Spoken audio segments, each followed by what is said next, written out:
Giêsu giang chuông ông về đã ra du kiếm lối nóng bay cây lệ giọt non lâu đêm chi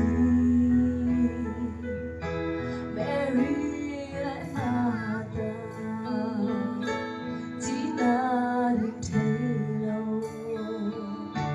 Giêsu tân tiếng lên là không bay lâu cha làm đắng sao hi masih kita ini Veina Tuhan bin sono luri doa hong mai chi mana tai đâu ba ka đâu ba đang ngóng lên chim ba đang sakit lâu đi về đâu có đi dù làm em đã bây giờ đâu mà thế sao kêu thì giá nhang nông dưới ca mang gieo mà xiên xiên ấy gieo lâu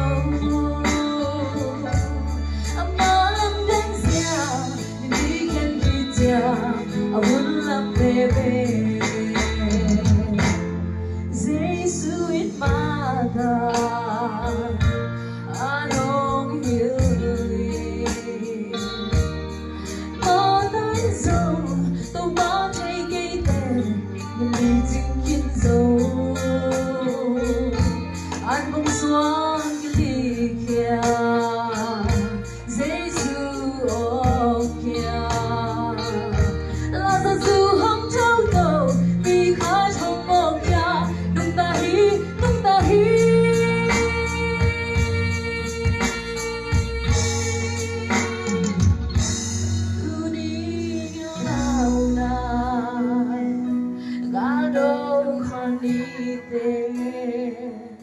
đâu mà tung đi cùng làm mệt bây giờ